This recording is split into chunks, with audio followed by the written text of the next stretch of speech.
मैं द्रौपदी मुर्मू ईश्वर की शपथ लेता हूँ कि लेती हूँ कि मैं श्रद्धापूर्वक भारत के राष्ट्रपति के पद का कार्यपालन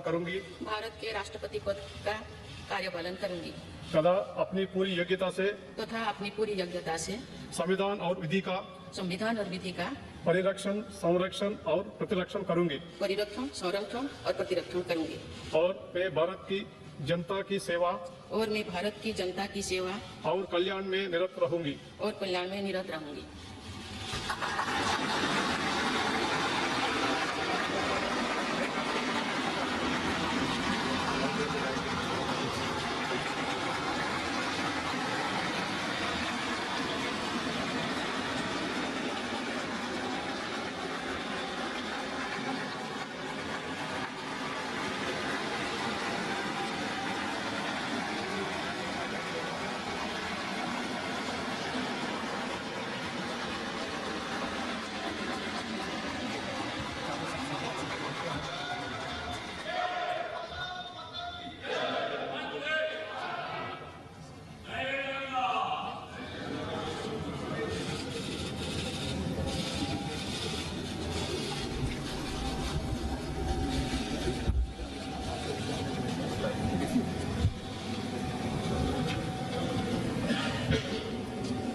राष्ट्रपति महोदया, आपका आदेश हो तो आपके पद ग्रहण की उद्घोषणा की जाए और उसे भारत के राजपत्र में प्रकाशित किया जाए। इसकी सूचना प्रमुख सेना केंद्रों तथा विदेश स्थित सभी भारतीय मिशनों, राज्य सरकारों तथा संघ शासित प्रदेशों क्षेत्रों के प्रशासकों को भेजी जाए। भारत सरकार के सभी मंत्रालयों और विभागों को भी सूचना तथा आवश्यक आदेश जारी करने हेतु भेजा जाए।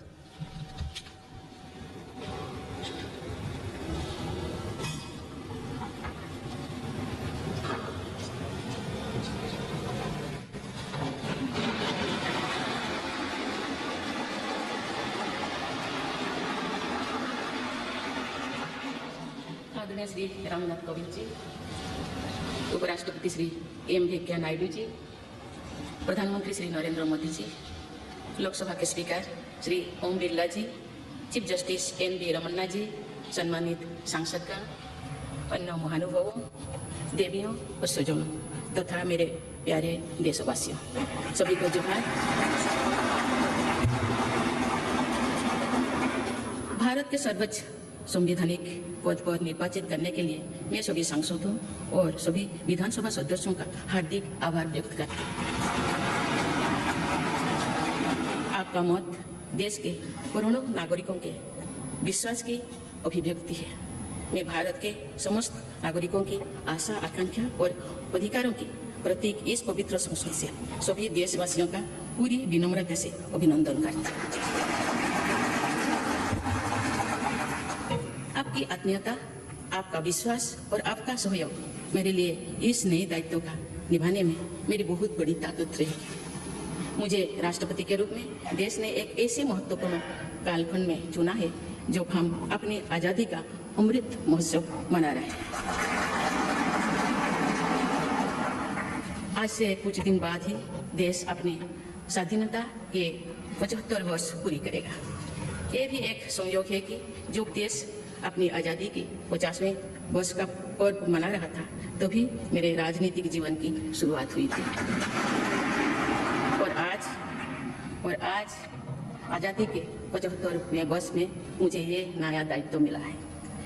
ऐसे ऐतिहासिक समय में जब भारत अगले 25 वर्षों के विजन को हासिल करने के लिए पूरी ऊर्जा से जुटा हुआ है, मुझे ये जिम्मेदारी मिलना मेरा बहुत बड़ा सौभाग्य है।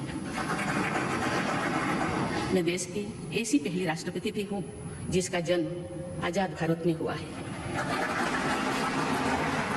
हमारे स्वाधीनता सेनानियों ने आजाद हिंदुस्तान के हम नागरिकों से जो अपेक्षाएं की थी उनकी पूर्ति के लिए इस अमृत काल में हमें तेज गति से काम करना होगा। इन 25 वर्षों में अमृत काल की सिद्धि का रास्ता 2 पटरी पर आगे बढ़ेगा, सबका प्रयास और सबका कर्तव्य। भारत के उज्जवल भविष्य की नई विकास यात्रा हमें सबके प्रयास से करनी है, कर्तव्य पथ पर चलते हुए करनी ही है। कल यानी 26 जुलाई को कारगिल विजय दिवस भी है। ये दिन भारत की सेनाओं के शौर्य और संयम दोनों का ही प्रतीक है। मैं आज देश की सेनाओं को तथा देश के समस्त नागरिकों को कारगिल विजय दिवस की अग्रिम शुभकामनाएं देती हूँ। देवियों और सुजन, मैंने अपनी जीवन यात्रा पूर्वी भारत में ओडिशा के एक छोटे से आदिवासी गांव से शुरू की थी। मैं जिस पृष्ठभूमि से आती हूँ वहाँ मेरे लिए प्रारंभिक शिक्षा प्राप्त करना भी एक सपने जैसा ही था, लेकिन अनेक बाधाओं के बावजूद मेरा संकल्प दृढ़ रहा और मैं कॉलेज जाने वाली अपने गांव की पहली बेटी थी।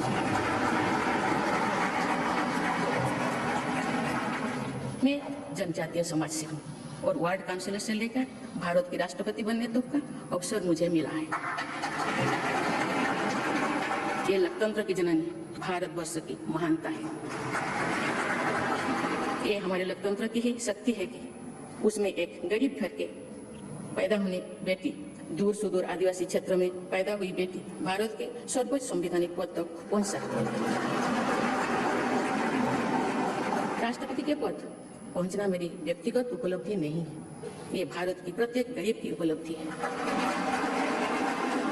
पूरा निर्वाचन इस बात का सबूत है कि भारत में गरीब सपने भी देख सकता है और उन्हें पूरा भी कर सकता है। और ये मेरे लिए बहुत संतोष की बात है कि जो सदियों से वंचित रहे, जो जीवन विकास के लाभ से दूर रहे, वे गरीब, दलित, पिछड़े तथा आदिवासी मुझे ये अपना प्रतिबिंब देख सकते हैं। मेरे इस निर्वाचन में देश के गरीब का आशीर्वाद शामिल है। देश की करोड़ों महिलाओं और बेटियों के सपनों और सामर्थ्य की झलक है। मेरे इस निर्वाचन में पुरानी लीग से हटकर नए रास्ते पर चलने वाले भारत के आज के युवाओं का साहस भी शामिल है। ऐसे प्रगतिशील भारत का नेतृत्व करते हुए आज मैं खुद को गौरवान्वित महसूस कर रही हूँ। मैं आज समस्त देशवासियों को, विशेषकर भारत के युवाओं को तथा भारत की महिलाओं को ये विश्वास दिलाती हूँ कि इस पद पर कार्य करते हुए मेरे लिए उनके हित सर्वोपरि होंगे। देवियों और स्वजन, मेरे सामने भारत के राष्ट्रपति पद की ऐसी महान विरासत है जिसने विश्व में भारतीय लोकतंत्र की प्रतिष्ठा का निरंतर मजबूत किया है। देश के प्रथम राष्ट्रपति डॉक्टर राजेंद्र प्रसाद से लेकर श्री रामनाथ कोविंद जी तक अनेक विभूतियों ने इस पद को सुशोभित किया है। इस पद के साथ साथ देश ने इस महान परंपरा के प्रतिनिधित्व का दायित्व भी मुझे सौंपा है। संविधान के आलोक में मैं पूरी निष्ठा से अपने कर्तव्यों का निर्वहन करूंगी। मेरे लिए भारत के लोकतांत्रिक सांस्कृतिक आदर्श और सभी देशवासी हमेशा मेरे ऊर्जा के स्रोत रहेंगे। देवियों और स्वजन, हमारे संवैधानिक संग्राम में, स्वाधीनता संग्राम में एक राष्ट्र के तौर पर भारत की नई यात्रा की रूपरेखा तैयार की है। हमारा स्वाधीनता संग्राम उन संघर्षों और बलिदानों की अविरल धारा है जिसने आजाद भारत के लिए कितनी ही आदर्शों और संभावनाओं की सिंचाई की। पूज्य बापू ने हमें स्वराज, स्वदेशी, स्वच्छता और सत्याग्रह द्वारा भारत के सांस्कृतिक आदर्शों की स्थापना का मार्ग दिखाया था। नेताजी सुभाष चंद्र बोस, नेहरू जी, सरदार पटेल, बाबा साहेब अम्बेडकर, भगत सिंह, सुखदेव, राजगुरु, चंद्रशेखर आजाद जैसे अनगिनत स्वाधीनता सेनानियों ने हमें राष्ट्र की स्वाभिमान को सर्वोपरि रखने की शिक्षा दी थी। रानी लक्ष्मीबाई, रानी वेलु नाचियार, रानी गाईदिन्यू और रानी चेन्निमा जैसी अनेकों वीरांगनाओं ने राष्ट्र इच्छा और राष्ट्र निर्माण में नारी शक्ति की भूमिका को नई ऊर्जा दी है। संथाल क्रांति, पाइक क्रांति से लेकर कोल क्रांति और भील क्रांति ने स्वतंत्रता संग्राम में आदिवासी योगदान को और सशक्त किया। सामाजिक उत्थान एवं देश प्रेम के लिए धरती व भगवान बिरसा मुंडा जी के बलिदान से हमें प्रेरणा मिली थी। मुझे खुशी है कि आजादी की लड़ाई में जनजातीय समुदाय के योगदान को समर्पित अनेक म्यूजियम देश भर में बनवाया जा रहा है। देवियों और स्वजनों, एक संसदीय लोकतंत्र के रूप में 75 वर्ष में भारत ने प्रगति के संकल्प को सहभागिता एवं सर्वसम्मति से आगे बढ़ाया है। विविधताओं से भरे अपने देश में हम अनेक भाषा, धर्म, संप्रदाय, खान पान, रहन सहन, रीति रिवाजों का अपनाते हुए एक भारत श्रेष्ठ भारत के निर्माण में सक्रिय है। आजादी के 75वें वर्ष के अवसर पर आया है अमृत काल। भारत के लिए नए संकल्पों का कालखंड है। आज मैं इस नए युग के स्वागत में अपने देश को नई सोच के साथ तत्पर और तैयार देख रही हूँ। भारत आज हर क्षेत्र में विकास का नया अध्याय जोड़ रहा है। कोरोना महामारी के वैश्विक संकट का सामना करने में भारत ने जिस तरह का सामर्थ्य दिखाया है, उसने पूरे विश्व में भारत की साख बढ़ाया है।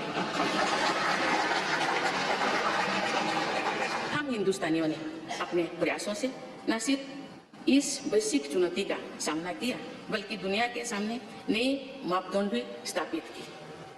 कुछ दिन पहले भारत ने कोरोना वैक्सीन की 200 करोड़ डोज लगाने का कीर्तिमान बनाया। इस पूरी लड़ाई में भारत के लोगों ने जिस संयम, साहस और सहयोग का परिचय दिया, वो एक समाज के रूप में हमारी बढ़ती हुई शक्ति और संवेदनशीलता का प्रतीक है। भारत ने इन मुश्किल हालात में न केवल खुद को संभाला, बल्कि दुनिया की मदद भी की। कोरोना महामारी से बने माहौल में आज दुनिया भारत को नए विश्वास से देख रही है। दुनिया की आर्थिक स्थिरता के लिए, सप्लाई चेन की सुगमता के लिए और वैश्विक शांति के लिए दुनिया को भारत से बहुत उम्मीदें हैं। आगामी महीनों में भारत अपनी अध्यक्षता में G20 ग्रुप की मेजबानी भी करने जा रही है। इसमें दुनिया के 20 बड़े देश भारत की अध्यक्षता में वैश्विक विषयों पर मंथन करेंगे।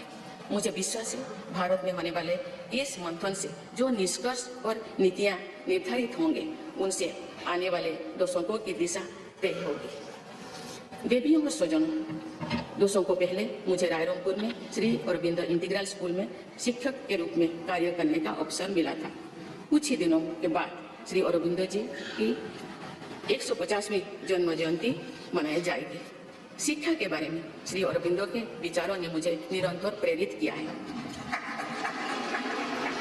जनप्रतिनिधि के रूप में विभिन्न पदों पर कार्य करते हुए और फिर राज्यपाल के रूप में भी मेरा शिक्षण संस्थानों के साथ सक्रिय जुड़ाव रहा है। मैंने देश के युवाओं के उत्साह और आत्मबल को करीब से देखा है। हम सभी के श्रद्धेय अटल जी कहा करते थे कि देश के युवा जब आगे बढ़ते हैं तो वह सिर्फ अपने ही भाग्य नहीं बनाते, बल्कि देश का भी भाग्य बनाते हैं।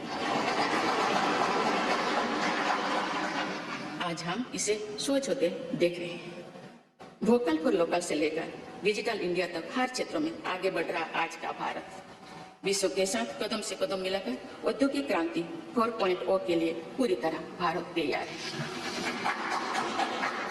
रिकॉर्ड संख्या में बन रहे स्टार्टअप्स में, नए नए इनोवेशंस में, दूर सुदूर क्षेत्रों में डिजिटल टेक्नोलॉजी की स्वीकार्यता में भारत के युवाओं की बड़ी भूमिका है। बीते वर्षों में भारत ने जिस तरह महिला सशक्तिकरण के लिए निर्णय लिए, नीतियां बनाई गई है, इससे भी देश में एक नई शक्ति का संचार हुआ है। मैं चाहती हूँ कि हमारी सभी बहनें व बेटियां अधिक से अधिक सशक्त हो तथा वे देश के हर क्षेत्र में अपना योगदान बढ़ाते रहें। मैं अपने देश के युवाओं से कहना चाहती हूँ कि आप न केवल अपने भविष्य का निर्माण कर रहे हैं, बल्कि भविष्य के भारत की नींव भी रख रहे हैं। देश के राष्ट्रपति के तौर पर मेरा हमेशा आपको पूरा सहयोग रहेगा। देवियों और स्वजनों, विकास और प्रगतिशीलता का अर्थ निरंतर आगे बढ़ना होता है, लेकिन साथ ही अपने अतीत का ज्ञान भी उतना ही आवश्यक है। आज जब विश्व सस्टेनेबल प्लैनेट की बात कर रहे हैं तो उसमें भारत की प्राचीन परंपरा, हमारे अतीत की सस्टेनेबल लाइफस्टाइल की भूमिका और बढ़ जाती है। मेरा जन्म तो उस जनजातीय परंपरा से हुआ है जिसने हजारों वर्ष से प्रकृति के साथ तालमेल बनाकर जीवन को आगे बढ़ाया।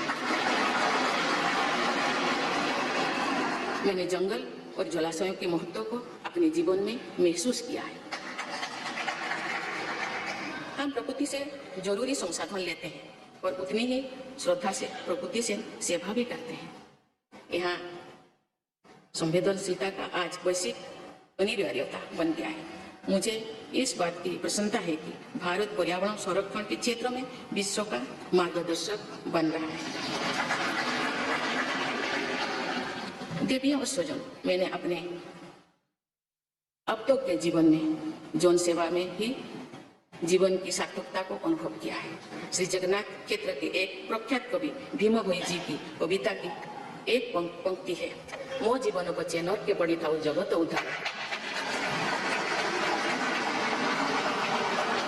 अर्थात अपने जीवन के हित और हित से बड़ा जगत कल्याण के लिए कार्य करना होता है।